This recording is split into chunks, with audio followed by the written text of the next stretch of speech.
Hi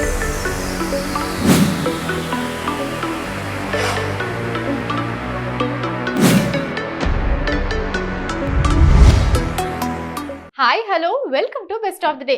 మరి ఈ రోజు బెస్ట్ ఆఫ్ ది డే లో కొత్త విశేషాలతో పాటు కొన్ని ఆసక్తికరమైన నిజాలు మరియు చరిత్రలో ఈ రోజు జరిగిన ముఖ్య సంఘటనల గురించి తెలుసుకుందాం. Let's start the programme.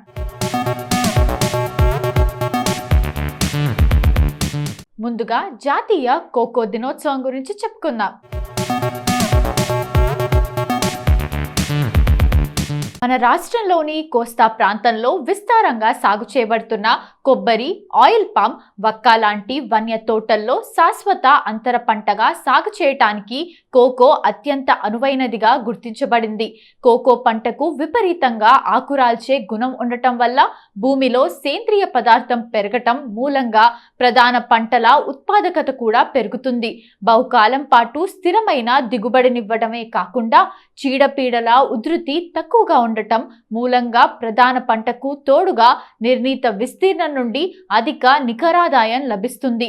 Cocoa గింజలను వాణిజ్య సరళిలో నాణ్యమైన చాక్లెట్లు, బేకరీ పదార్థాలైన కేకుల తయారీలో విస్తృతంగా వినియోగిస్తారు. కనుక అంతర్జాతీయంగా మంచి గిరాకీ కలిగిన ఎగుమతి పంటగా గుర్తింపు పొందింది. మన రాష్ట్రంలో ఈ పంటను అనేక కోస్తా జిల్లాలతో పాటు తెలంగాణలోని ఖమ్మం జిల్లాల్లో కొబ్బరి, ఆయిల్ పామ్ తోటల్లో అంతర పంటగా సాగు చేస్తున్నారు. మన రాష్ట్రంలో కోకోను దాదాపుగా 40,000 ఎకరాల విస్తీర్ణంలో సాగు చేస్తుండగా గత సంవత్సరపు కోకో గింజల ఉత్పత్తి 2,400 టన్నులుగా నమోదైంది. వాతావరణం కోకో సాగుకు తేమతో కూడిన ఉష్ణమండల ప్రదేశాలు అనుకూలం. సముద్ర మట్టం నుండి 500 మీటర్ల వరకు ఎత్తుగల ప్రదేశాలు కోకో పంట సాగుకు అనుకూలంగా ఉంటాయని నిర్ధారించబడింది. సాలుసరి వర్షపాతం 1250 మిల్లీమీటర్ల పైబడిన మరియు సంవత్సరంలో అధిక కాలం పాటు వర్షాలు కురిసే ప్రాంతాలు అనుకూలం. ఇంతకన్నా తక్కువ వర్షపాతం గల పొడి ప్రాంతాల్లో కోకోను సాగు చేయాలనుకున్నప్పుడు నీటి ఎద్దడి సమయాల్లో నీటిని పారించి పండించవచ్చు. కోకో పంట సాగుకు పగటి గరిష్ట ఉష్ణోగ్రత 30 నుండి 32 సెల్సియస్, రాత్రి కనిష్ట ఉష్ణోగ్రత 18 నుండి 21 సెల్సియస్ ఉన్న ప్రాంతాలు అత్యంత అనువైనవి.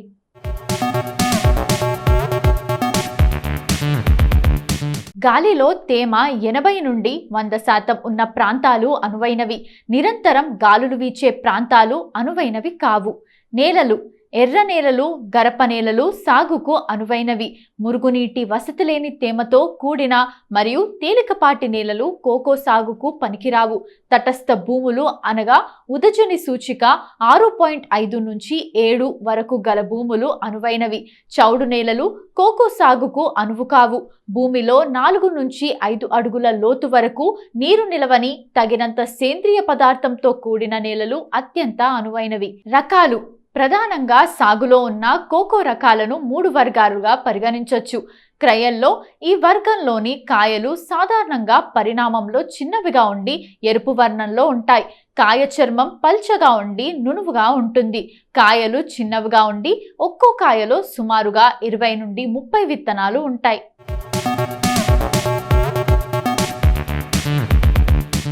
మొక్కలు తక్కువ తేజంతో వ్యాధి నిరోధక శక్తి లోపించి ఉంటాయి. ఫోరెస్టోరో ఈ వర్గంలోని కాయలు సాధారణంగా పరిమాణంలో పెద్దవిగా ఉండి ఆకుపచ్చ వర్ణంలో ఉంటాయి. కాయల చర్మం దళసరిగా ఉండి గరుగ్గా ఉంటుంది. ఒక్కో కాయలో సుమారుగా 30 కన్నా ఎక్కువ విత్తనాలు ఉంటాయి. ఈ రకాలు వ్యాధి నిరోధక శక్తిని కలిగి అధిక దిగుబడి ఇచ్చేవిగా గుర్తింపు పొందాయి. ట్రినిటారియో ఈ వర్గంలోని రకాలు పై 2 వర్గాల రకాలను సంకరించబడి ద్వారా ఏర్పడింది. ఈ రకాల లక్షణాలపై 2 రకాల లక్షణాలకు మధ్యస్థంగా ఉంటాయి. మొక్కలు నాటేందుకు అనువైన కాలం కోకో మొక్కలను తొలకరి వర్షాల ప్రారంభం నుండి డిసెంబర్ మాసం వరకు నాటొచ్చు. మొక్కలు త్వరగా నాటుకొని అభివృద్ధి చెందటానికి తక్కువ వర్షపాతం గల ప్రాంతాల్లో 3-4 వర్షాలు పడి వాతావరణం చల్లబడిన తర్వాత నాటుకోవాలి.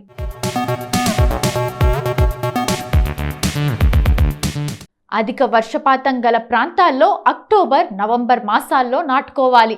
మొక్కల మధ్య దూరం కొబ్బరి తోటల్లో కోకోను 2 కొబ్బరి మొక్కల మధ్య ఒక వరుస పద్ధతిలో 2.7 మిల్లీమీటర్ల దూరం ఉండేలా నాటుకోవాలి.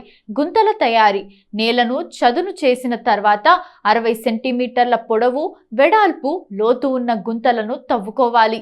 గుంతల్లో 4 నుండి 5 కిలోలు బాగా చివికిన పశువుల ఎరువు, 300 గ్రాముల సింగిల్ సూపర్ ఫాస్ఫేట్, చెదపుట్టలు రాకుండానికి 100 గ్రాముల మిథైల్ పారథియాన్, 2% పొడిని తవ్విన మట్టిలో కలిపి గుంతలను నింపిన తర్వాత మొక్కలను నాటుకోవాలి.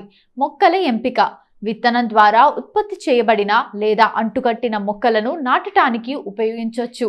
కనీసం 6 మాసాల వయస్సు కలిగిన లేత చిగురులు లేని ఆరోగ్యవంతమైన మొక్కలను ఎంచుకోవాలి.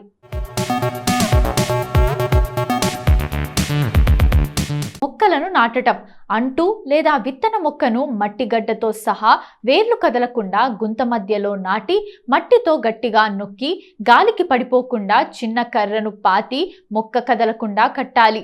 నాటిన వెంటనే 2 నుంచి 3 అడుగుల వెడల్పు పాదులు చేసి నీరివ్వాలి. తర్వాత అవసరాన్ని బట్టి నీటి తడినివ్వాలి. నీడ: చిన్న కోకో మొక్కలు 50% కన్నా ఎక్కువ సూర్యరశ్మిని తట్టుకోలేవు. అందువల్ల కొబ్బరి, ఆయిల్ పామ్ తోటల్లో ఉన్న అనుకూల వాతావరణం వల్ల వీటి పెరుగుదల చాలా బాగా ఉంటుంది. చెట్లు పెరిగే కొద్దీ కోకో మొక్కలకు నీడ ఆవశ్యకత కొంతవరకు తగ్గుతుంది. ఎరువుల యాజమాన్యం: తక్కువ వర్షపాతం ఉన్న ప్రాంతాల్లో సిఫార్సు చేయబడిన ఎరువులను మరియు ఇతర పోషక పదార్థాలను 2 దఫాలుగా వర్షాకాలం మొదలైన తర్వాత, అంటే కత్తిరింపుల అనంతరం మొదటిసారి, వర్షాకాలం చివరి దశలో రెండోసారి ఎరువులను వేయాలి. ఇప్పటి వరకు జాతీయ కోకో దినోత్సవం గురించి మనకు తెలియని కొన్ని ఆసక్తికరమైన నిజాలు తెలుసుకున్నాం కదా. మరి డిసెంబర్ 13వ తేదీన ఒక్కసారి చరిత్రలోకి వెళ్ళి చూస్తే ఎంతో మంది ప్రముఖుల జన్మాలు జరిగాయి. మరి ఒక్కసారి చరిత్ర పుటలోకి వెళ్ళి నేడు జన్మించిన ప్రముఖులు ఎవరో తెలుసుకుందాం రండి.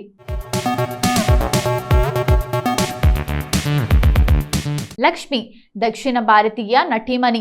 ఈమె సినిమా రంగానికి చెందిన వైవి రావు, వై రుక్మిణీల పుత్రిక.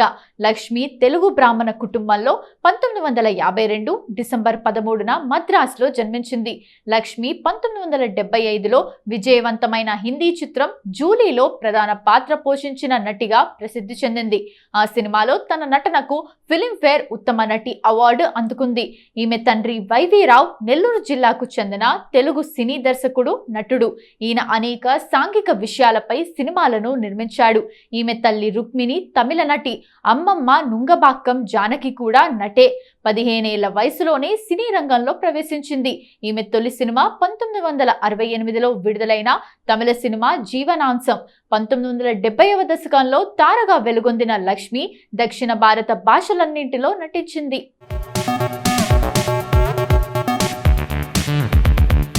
వెంకటేష్ గా పేరొందిన దగ్గుబాటి వెంకటేష్ తెలుగు సినిమా కథానాయకుడు. ఈయన తెలుగు నిర్మాత, అత్యధిక చిత్రాల నిర్మాతగా గిన్నీస్ బుక్ ప్రపంచ రికార్డ్ సాధించిన డి రామానాయుడు 2వ కుమారుడు. వెంకటేష్ కు బాగా పేరు తెచ్చిన సినిమాలు చంటి, కలిసుందాంరా, సుందరాకాండ, రాజా, బొప్పిలి రాజా, ప్రేమించుకుందాంరా, పవిత్ర బంధం, సూర్యవంశం, లక్ష్మి, ఆడవారి మాటలకు అర్థాలే వేరులే మొదలైనవి. ఆయన 2 హిందీ సినిమాలు కూడా చేశాడు. వెంకటేష్ అభిమానులు విక్టరీ వెంకటేష్ అని ముద్దుగా వెంకీ అని పిలుస్తారు. ఇప్పటి వరకు దాదాపు 70కి పైగా సినిమాల్లో నటించిన ఈయన 7 నంది అవార్డులు గెలుచుకున్నాడు.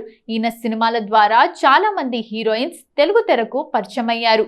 ఫరా, టబు, దివ్యభారతి, గౌతమి, ప్రేమ, ఆర్తి అగర్వాల్, ప్రీతి జింటా, కట్రినా కైఫ్, అంజలా జవేరి మొదలగు వారిని వెంకటేష్ తెలుగులో పరిచయం చేశారు. సౌందర్యతో వెంకటేష్ ది హిట్ పేర్. సౌందర్యతో ఆయన 7 సినిమాలు చేశారు. మీనాతో 4 సినిమాలు. అవే చంటి, సుందరాకాండ, అబ్బాయి గారు, సూర్యవంశం చేశారు. ఆ 4 విజయం సాధించాయి. ఆర్తి అగర్వాల్తో 3 సినిమాలు. అవే నువ్వు నాకు నచ్చావ్, వసంతం, సంక్రాంతి చేశారు. ఆ 3 కూడా విజయం సాధించాయి. 1960 డిసెంబర్ 13న ప్రకాశం జిల్లా కారంచేడులో జన్మించాడు వెంకటేష్.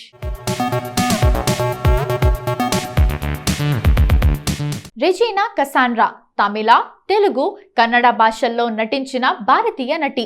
ఈమె తెలుగులో నటించిన శివ మనసులో శృతి, రొటీన్ లవ్ స్టోరీ, కొత్త జంట సినిమాల్లో తన నటించిన పాత్రల ద్వారా గుర్తింపు పొందింది. రెజీనా కసాండ్రా డిసెంబర్ 13, 1988 చెన్నై, తమిళనాడులో జన్మించారు. Regina south Indian international movie award, cinema award గ్రహీత. ఆమె తమిళ చిత్రం కందన్నాల్ ముదల్తో సహాయ పాత్రలో తన నటనా రంగ ప్రవేశం చేసింది. శివ మనసులో శృతితో తెలుగు చలనచిత్ర రంగ ప్రవేశం చేసింది. దీనికోసం ఆమె ఉత్తమ మహిళా డెబ్యూగా సైమా అవార్డును గెలుచుకుంది. ఆమె ఏక్ లడ్కీ కో దేఖాతో ఐసా లగాతో హిందీ చలనచిత్ర రంగ ప్రవేశం చేసింది. రెజీనా మొదట్లో రొటీన్ లవ్ స్టోరీ, కేడి బిల్లా, కిలాడి రంగా, పవర్, పిల్ల నువ్వులేం జీవితం 2 వంటి విజయవంతమైన చిత్రాల్లో పనిచేసింది. సుబ్రహ్మణ్యం ఫర్ సేల్, జో అచ్యుతానందలో డెంటల్ స్టూడెంట్ గా, మానగరంలో, అవేలో నటించి ప్రశంసలు అందుకుంది. ఆమె ఉత్తమ నటిగా సైమా అవార్డును అందుకుంది. జో అచ్యుతానంద చిత్రానికి తెలుగు నామినేషన్ అయ్యింది.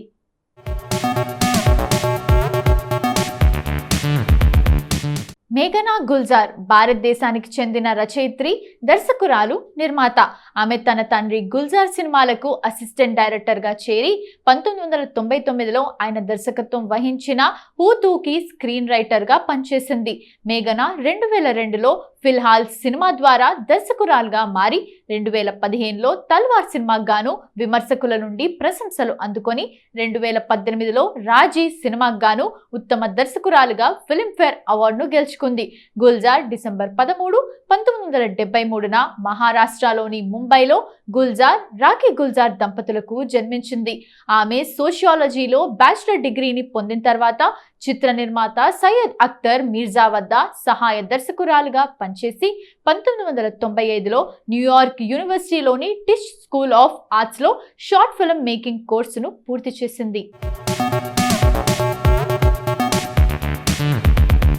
స్వస్తికా ముఖర్జీ భారతదేశానికి చెందిన సినిమా, టెలివిజన్ నటి. ఆమె నటుడు సంతు ముఖోపాధ్యాయ కుమార్తె. స్వస్తికా ముఖర్జీ 1980 డిసెంబర్ 13న కోల్కతా, పశ్చిమ బెంగాల్లో జన్మించారు. ఆమె నటుడు సంతు ముఖోపాధ్యాయ కుమార్తె. ఆమె కెరీర్ మొత్తంలో ఆమె 4 ఫిల్మ్ఫేర్ అవార్డ్స్ ఈస్ట్, ఒక WBFJ, ఒక ఆనందలోక్ అవార్డ్, ఒక కళాకార్ అవార్డుతో సహా పలు ప్రశంసలను అందుకుంది. ముఖర్జీ బెంగాలీ టీవీ సిరీస్ దేవదాసితో తెరపైకి అడుగుపెట్టింది. ఆమె హేమంతర్ పాకీతో పెద్ద తెరపైకి అడుగుపెట్టింది. ఆమె మొదటి ప్రధాన పాత్రలో జీత్ సరసన మస్తాన్ వచ్చింది. ఆమె ముంబై కటింగ్తో హిందీ చలనచిత్ర రంగ ప్రవేశం చేసింది. ఇదండి ఇవాల్టి best of the day episode. ఈ ఎపిసోడ్ అనేది ఈ రోజుకు సంబంధించిన కొన్ని ఆసక్తికరమైన విశేషాలు తెలుసుకోవడానికి ఉపయోగపడిందని అనుకుంటూ మళ్ళీ రేపటి ఎపిసోడ్లో కలుద్దాం. Bye bye.